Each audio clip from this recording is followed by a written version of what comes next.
Hello नमस्कार दोस्तों। तो 25 अक्टूबर को एक और आईपीओ ओपन होने जा रहा है blue jet health care limited का। तो जानेंगे हम कंपनी के काम के बारे में, उसके बाद देखेंगे कंपनी की आईपीओ की डिटेल, फाइनेंशियल कैसे हैं कंपनी के, ग्रे मार्केट में डिमांड कैसी चल रही है, और अंत में बताएंगे अपना व्यू कि इस आईपीओ में अप्लाई करना है, इसको अवॉइड करना। तो सबसे पहले देख रहे हैं हम कंपनी के काम के बारे में। तो कंपनी देखा जाए तो ब्लू जेट हेल्थ केयर मुख्य रूप से फार्मा सेक्टर की कंपनी है और इसे देखा जाए तो 50 से भी अधिक साल हो गए हैं इस सेक्टर में काम करते हुए। अगर इसका मेनली काम देख लिया जाए तो जो स्पेशलिटी फार्मास्यूटिकल फार्मा कंपनी है उनके लिए एक्टिव फार्मास्यूटिकल इंग्रेडिएंट का निर्माण करती है, जिसे हम एपीआई भी कहते हैं। तो इसका निर्माण करती है। काम तो अभी लगभग आपको समझ में नहीं आया होगा तो हम बता दे रहे हैं।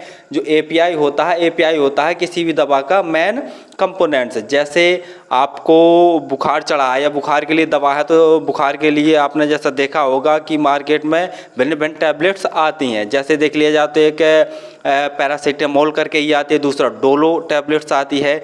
तो इनका जो मेन कंपोनेंट्स होता है, अर्थात जो मेन इंग्रेडिएंट्स होता है वो पैरासीटामोल होता है, तो उसका ये निर्माण करती है। तो उस एपीआई का निर्माण ये करती है। तो ऐसे बहुत सारे एपीआई हैं जिनका ये निर्माण करती है। हम यहाँ सीधे सीधे कह सकते हैं कि जो दवाएं होती हैं, जो रॉ मटेरियल होता है, उनका निर्माण ये है कंपनी करती है। दूसरा एग्जांपल जैसा हम दे रहे हैं कि जैसा दर्द की दवाएं होती हैं, तो दर्द की बहुत सारी दवाएं होती हैं, लेकिन सभी दर्द की दवाओं में एक ही कंपोनेंट्स अर्थात जो एपीआई इंग्रेडिएंट होता है वो एक ही होता है लगभग सभी जो दर्द की दवाएं होती हैं।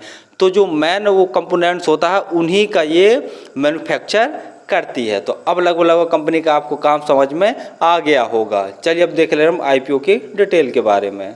आईपीओ 25 अक्टूबर को ओपन होने जा रहा है और 27 अक्टूबर तक यह ओपन रहेगा। और जैसा प्राइस बैंड देखे ले रहे हैं तो 339 से 346 के बीच में इसका प्राइस बैंड रखा गया है। और हम पहले भी कई बार बता चुके हैं कि जब भी आप आईपीओ अप्लाई कीजिए तो हायर प्राइस बैंड पर ही अप्लाई कीजिए, अर्थात आपको 346 रुपये प्राइस बैंड भरकर ही आईपीओ को अप्लाई करना। लॉट साइज देखते हैं तो 43 शेयरों का एक लॉट है।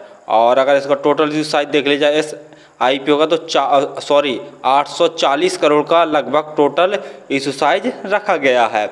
और रिजर्वेशन में देखे ले रहे हैं जो क्यूआईबी है इनके लिए 50% का रिजर्वेशन, रिटेल भाइयों के लिए 35% का रिजर्वेशन है, और जो एनआईआई है अर्थात एचएनआई उनके लिए 15% का रिजर्वेशन रखा गया है। जैसा हम बता ही चुके हैं कि 25 अक्टूबर को यह आईपीओ ओपन होने जा रहा है और 27 अक्टूबर तक यह आईपीओ ओपन रहेगा। अलॉटमेंट देखे ले रहे हैं 1 नवंबर को अलॉटमेंट पता चल जाएगा। और क्रेडिट डेबिट संबंधी मैसेज से भी पता चल जाता है। यदि आपके अकाउंट में पैसे क्रेडिट हो जाएंगे तो समझ लीजिए कि आपको आईपीओ अलॉट नहीं हुआ। यदि आपके अकाउंट से पैसे डेबिट हो जाएंगे तो समझ लीजिए कि आपको आईपीओ अलॉट हो गया। यदि आपको आईपीओ अलॉट नहीं होता है तो 1 नवंबर को ही आपको शाम तक पैसे आपके रिफंड वापस आपके अकाउंट में आ जाएंगे। और लिस्टिंग डेट जैसा देख रहे हैं तो 6 नवंबर इसकी लिस्टिंग डेट रखी गई है। और थोड़ा सा इसको देखते रहिए क्योंकि आजकल जो आईपीओ और एसएमई आईपीओ है इनमें T+2 डेज का नियम लगभग चालू हो गया है। तो कोई आईपीओ इसको अपना रही है, कोई कंपनी, और कोई नहीं अपना रही हैं।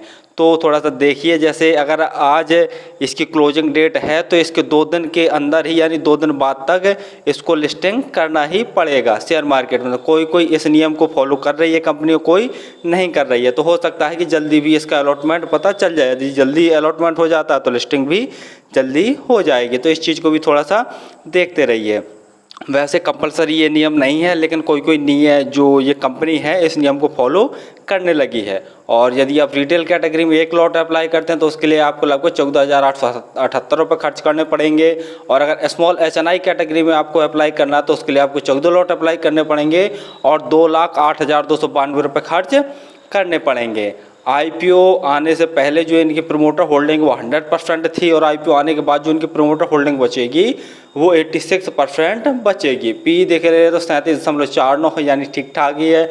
और मार्केट कैप देखते हैं तो कंपनी का 6,001 करोड़ के आसपास कंपनी का मार्केट कैप है। आरओई देखते हैं तो 26.60% और आरओसी देखते हैं तो 31.91% है। ईपीएस देखते हैं तो 9.23% है। फाइनेंशियल देखने से पहले आप हमारे चैनल को तो सब्सक्राइब कर लें ताकि आपको समय समय पर आईपीओ संबंधी जानकारी, एसएमई आईपीओ संबंधी जानकारी तथा शेयर मार्केट संबंधी जानकारी मिलती रहे।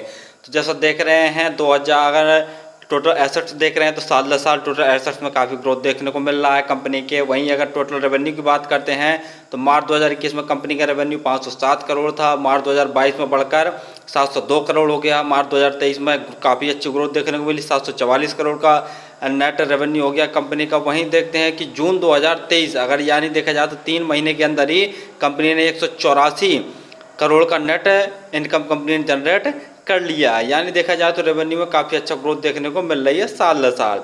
और वहीं प्रॉफिट आफ्टर टैक्स देख ले रहे हैं तो मार्च 2021 में कंपनी ने 135 करोड़ का नेट प्रॉफिट जनरेट किया था, मार्च 2022 में कंपनी ने 181 करोड़ का नेट प्रॉफिट, और मार्च 2023 में देखते हैं तो कंपनी ने सिर्फ 160 करोड़ का ही नेट प्रॉफिट जनरेट कर पाया है। जैसा देख रहे हैं कि नेट रेवेन्यू में तो काफ़ी अच्छा ग्रोथ देखने को मिली है मार्च 2023 में, लेकिन जो नेट प्रॉफिट है, नेट प्रॉफिट में थोड़ा सा गिरावट देखने को मिली है। और अगर जून 2023 के क्वार्टर की बात करते हैं यानी 3 महीने के अंदर ही, तो लगभग 44 करोड़ का कंपनी ने नेट प्रॉफिट जनरेट कर लिया है, जो कि सही है। और नेटवर्थ देख रहे हैं तो कंपनी के साल दर साल नेटवर्थ भी बढ़ती जा रही है। और बाकी देख रहे हैं तो रिजर्व कंपनी के पास नहीं है और ना ही कंपनी के ऊपर टोटल बोरोइंग है।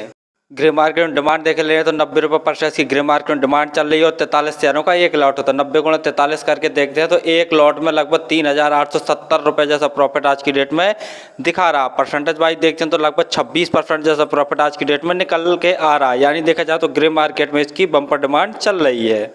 फाइनली हम देखते हैं कि कंपनी का काम तो लगभग आपको समझ में आ गया होगा। जैसा हम बता ही चुके हैं कि जो स्पेशलिटी फार्मास्यूटिकल फार्मा कंपनी होती है उनके लिए ये एक्टिव फार्मास्यूटिकल इंग्रेडिएंट अर्थात जो एपीआई होते हैं उनका निर्माण करती है। एपीआई हम बता ही चुके हैं कि जो दवाओं का मेन कंपोनेंट्स होता है, जैसा बता ही चुके हैं कि जो सर दर्द की, जैसे सर दर्द हुआ या कोई भी दर्द हुआ तो उसकी बहुत सारी दवाएं आती हैं, लेकिन सभी दवाओं में जितनी भी दर्द निवारक गोली होगी उनमें जैसा देख लिया जाए तो लगभग जो मेन कंपोनेंट्स होगा लगभग सभी में सेम ही होगा।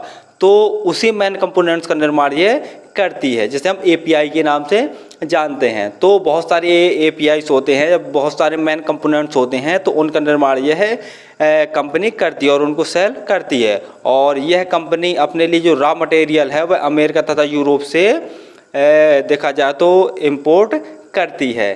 और इसके फाइनेंशियल में जैसा हमने देखा कि फाइनेंशियल तो बहुत बढ़िया, साल दर साल इसके टोटल रेवेन्यू में ग्रोथ देखने को मिल रहा है, एसेट भी साल दर साल बढ़ रहे हैं। लेकिन हाँ, थोड़ा सा देखा जाए तो मार्च 2023 में कंपनी की जो नेट प्रॉफिट हो उसमें थोड़ा सा गिरावट देखने को मिली है, लेकिन नेट रेवेन्यू में तो काफ़ी अच्छा ग्रोथ देखने को मिला है। तीसरा देख ले ग्रे मार्केट में डिमांड भी काफ़ी अच्छी निकल के आ रही है, लगभग 26% जैसा प्रॉफिट आज की डेट में दिखा रहा है। यानी देखा जाए तो तीनों पॉइंट से ये कंपनी सही है। फिलहाल तो मैं इस IPO में अप्लाई करूंगा और मेरे पास 3-4 आईडी हैं तो सभी आईडियों से अप्लाई करूंगा। और आप किसी भी IPO या SME IPO में अप्लाई करें तो एक बार स्वयं का एनालिसिस जरूर कर लिया करें, उसके बाद ही किसी IPO या SME IPO में अप्लाई किया करें। धन्यवाद।